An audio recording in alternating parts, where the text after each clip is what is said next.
ప్రస్తుత ఉరుకుల పరుగుల జీవితంలో చాలామంది ఒత్తిడికి గురవుతుంటారు. ఆ ఒత్తిడిని తట్టుకునేందుకు ఒక్కొక్కరు ఒక్కో విధానాన్ని అవలంబిస్తారు. కొందరు మాత్రం జంతువులతో గడుపుతూ ఒత్తిడి తగ్గించుకుంటారు. ఏప్రిల్ 11న జాతీయ పెంపుడు జంతువుల దినోత్సవం సందర్భంగా ప్రత్యేక కథనం. ప్రస్తుత పోటీ ప్రపంచంలో ఒత్తిడిని ఎదుర్కోని వారు ఉండరు అంటే అతిశయోక్తి కాదేమో. విద్యార్థుల నుండి మొదలుకొని అత్యున్నత స్థాయి ఉద్యోగాలు చేసే వ్యక్తుల వరకు ప్రతి ఒక్కరూ మానసిక ఒత్తిడికి లోనవుతున్నారు. ఈ ఒత్తిడి కారణంగా మానసిక ఆందోళన, చికాకు, అనవసర కోపం వంటి అనేక అనర్థాలు తలెత్తుతాయి. అందుకే ఒత్తిడిని తగ్గించుకోవడానికి చాలామంది రకరకాల మార్గాలను అన్వేషిస్తుంటారు. కొందరు వాకింగ్ చేస్తే మరికొందరు స్నేహితులతో కాలక్షేపం చేస్తారు. మరికొందరు యోగా, ధ్యానం వంటి వాటిని ఆచరిస్తారు. మరికొందరు ఆధ్యాత్మిక ప్రాంతాలను సందర్శిస్తుంటారు. ఇంకొందరు మాత్రం కుక్కలు, పిల్లులు వంటి వాటిని పెంచుకుంటూ వాటితో గడుపుతూ ఒత్తిడిని తగ్గించుకుంటారు. జంతువులు స్వార్థం, ద్వేషం లేని ప్రేమను అందిస్తాయని జంతు ప్రేమికులు చెబుతుంటారు. అవి తమ యజమాని మానసిక స్థితిని గమనించి అందుకు తగ్గట్టుగా నడుచుకుంటాయని, వాటితో గడిపితే సమస్యలన్నీ మర్చిపోతామని జంతు ప్రేమికులు చెప్పే మాట. జంతువులతో ఆడుకోవడం, అవి స్వేచ్ఛగా తిరుగుతూ ఎంజాయ్ చేస్తున్నప్పుడు వాటిని చూడడం వల్ల మనుషులలో ఒత్తిడిని కలిగించే కార్టిసాల్ స్థాయి తగ్గి ఆనందాన్ని ప్రేరేపించే సెరోటోనిన్ హార్మోన్ పెరుగుతుందని, తద్వారా ఒత్తిడి తగ్గుతుందని నిపుణులు చెబుతున్నారు. అదే సమయంలో పెంపుడు జంతువులను పెంచుకునేవారు పలు జాగ్రత్తలను తీసుకోవాలని సూచిస్తున్నారు. వాటికి క్రమం తప్పకుండా యాంటీ రేబీస్ వ్యాక్సిన్ వేయించడంతో పాటు డీవార్మింగ్ చేయించాలని, అంతేకాకుండా వాటికి క్రమం తప్పకుండా స్నానం చేయిస్తూ పరిశుభ్రంగా ఉంచాలని నిపుణులు సూచిస్తున్నారు.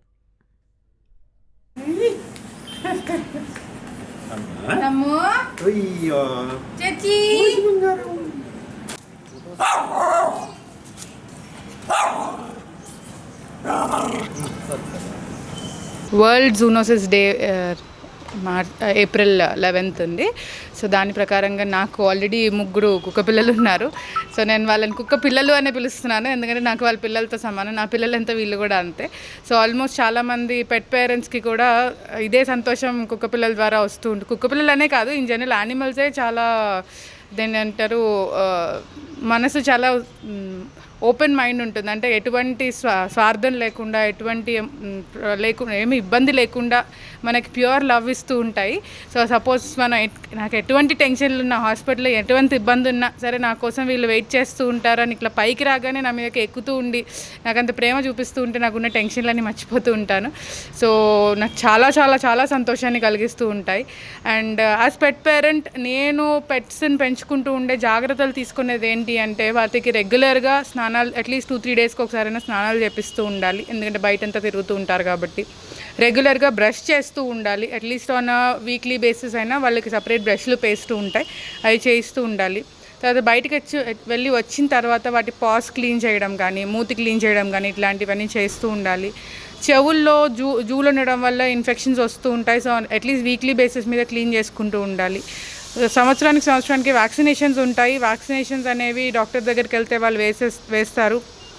ఈవెన్ గవర్నమెంట్ హాస్పిటల్కి వెళ్ళినా వేస్తారు. సంవత్సరానికి ఒకసారైనా వ్యాక్సినేషన్స్ వేయించాలి డెఫినెట్లీ. అండ్ డీవార్మింగ్ అంటాం, నట్టలు పడుతూ ఉంటాయి కుక్క పిల్లలకి కానీ వేరే యానిమల్స్కి కానీ. వాటికి డీవార్మింగ్ అట్లీస్ట్ 3 మంత్స్కో 6 మంత్స్కో డీవార్మింగ్ ట్యాబ్లెట్స్ ఉంటాయి, వాటిని తీసుకొచ్చి వేస్తూ ఉండాలి.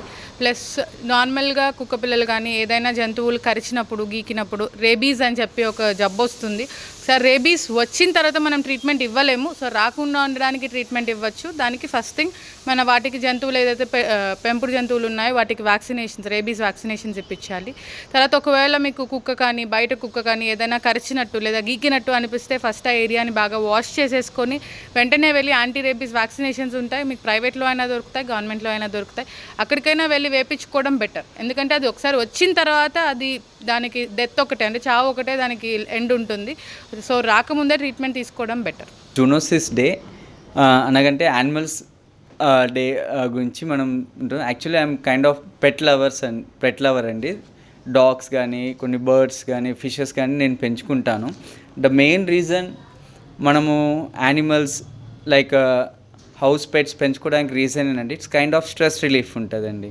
నార్మల్ మనం డే అంతా వర్క్లో ఉండి మనకి వర్క్ స్ట్రెస్ ఉండి అన్ని స్ట్రెస్కి మనం కొంచెం డీవియేట్ అవ్వాలి అంటే మనకు కొంచెం ఉంటుంది. దాని ప్రకారం మనం కొన్ని డాగ్స్ కానీ బర్డ్స్ కానీ అండ్ ఫిషెస్ వీటిని చేయడం వల్ల మన స్ట్రెస్ నుంచి కొంచెం డైవర్షన్ అవ్వడం వల్ల మనకు తెలియకుండానే మనం చాలా స్ట్రెస్ తగ్గించుకుంటాం. సో ఒక్కసారి మనం స్ట్రెస్ తగ్గించుకున్నామంటే ఆటోమేటిక్గా మనకు వచ్చే chronic complications like sugar, BP ఇవన్నీ ఆటోమేటిక్గా తగ్గడానికి ఛాన్సెస్ ఎక్కువగా ఉంటాయి. మోస్ట్లీ మనము ఇంట్లో కామన్గా యూజ్ చేసే పెట్ యానిమల్ ఏంటంటే డాగ్ అండి.